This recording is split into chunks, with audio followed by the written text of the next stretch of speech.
Hey there, Gentrovo back here for another top 10 video. This time around, I will be naming my top 10 third basemen of all time. Who do I have as number one? Let's find out.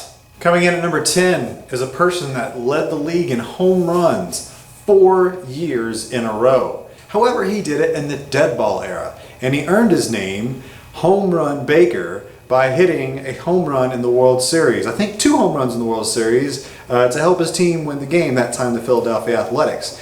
He was a premier slugger from 1910 to 1919, and he won 3 World Series, and his OPS plus was 135.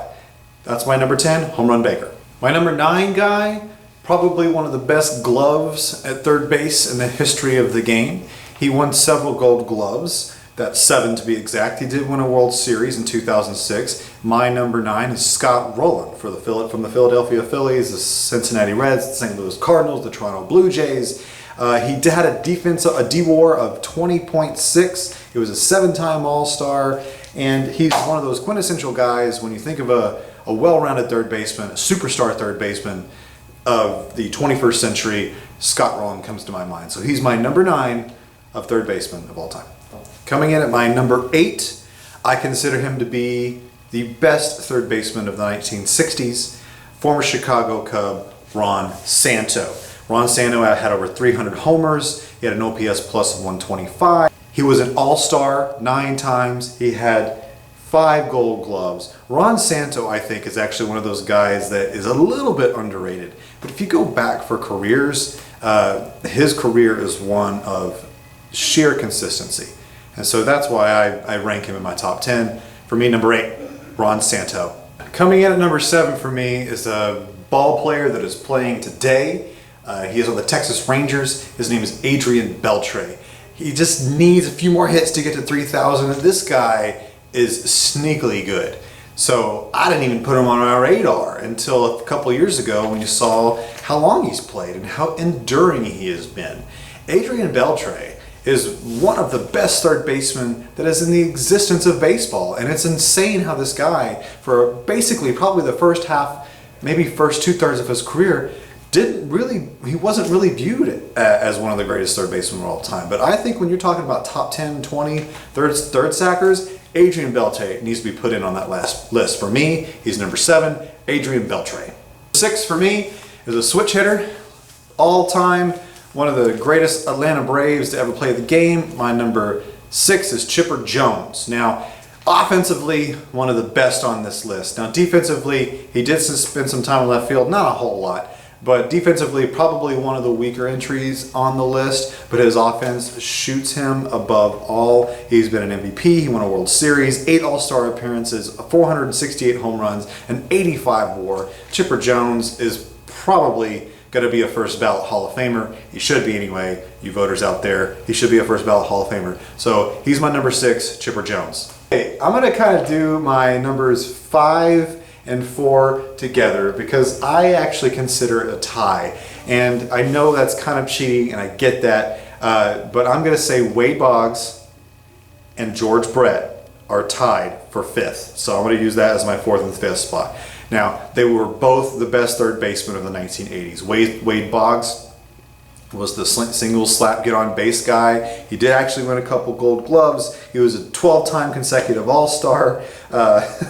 He actually was better at defense than people gave him credit for. 328 lifetime batting average, 5 batting titles, 7 seasons with 200 plus hits. Wade Boggs clearly is one of the greatest hitters of all time. George Brett, I put him in that tied list with Boggs. He had an 88.4 WAR. He won an MVP. He won a World Series. He was a 13-time All-Star.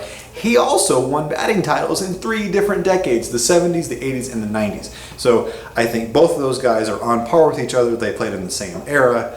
Brett a little bit older than Boggs, of course, but I think for me they're tied. So that's my tie for number 5, and it counts for number 4, Wade Boggs and George Brett.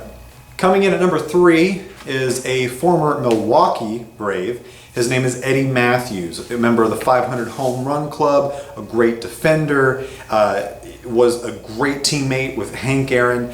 Eddie Matthews, I think before the other 2 guys on this list that I have that are numbers 2 and 1, probably was considered the greatest third baseman of all time.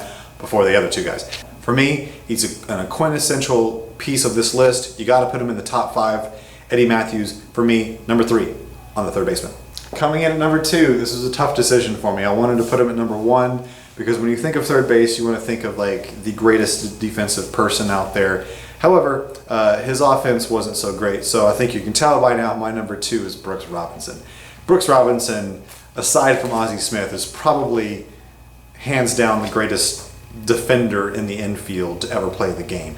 His defensive WAR is 38.8. That means he won almost 40 games based on his glove alone. He won 16 consecutive Gold Gloves. He's a World Series winner. He is by far a highlight reel in the making if he were to play in the 21st century. He would be on the best catch of the day shows or whatever kind of defensive shows they have on ESPN. Brooks Robinson, number 2. Okay, before I give you my number 1, I want to put out some honorable mentions out there. I want to mention Matt Williams, Greg Nettles, Gary Gaetti, Aramis Ramirez, Ron Say, Robin Ventura, Pie Trainer. Pie Trainer was really close. And if I would have made this list about 20 years ago, Pie Trainer would have been on there. Lave Cross, Evan Longoria, Al Rosen, Jimmy Collins, Eddie Yost. And maybe in 5 years, Chris Bryant. We'll just have to wait and see. Okay, here we go. Number 1, I think everybody that knows third baseman and knows baseball can tell by now, my number 1 is Mike Schmidt. Amazing defense, the best slugging third baseman there ever has been. 548 home runs, won a World Series, won MVP awards. He led the league in home run 8 different times. 12-time All-Star, 10-time Gold Glover, 147 OPS plus, 106.5 WAR. So by far, Mike Schmidt is above and beyond the field. I don't think anybody comes really in his ballpark offensively. What is your guys' number 1? Am I right? Am I wrong? You tell me. Subscribe, watch the other videos. Take care.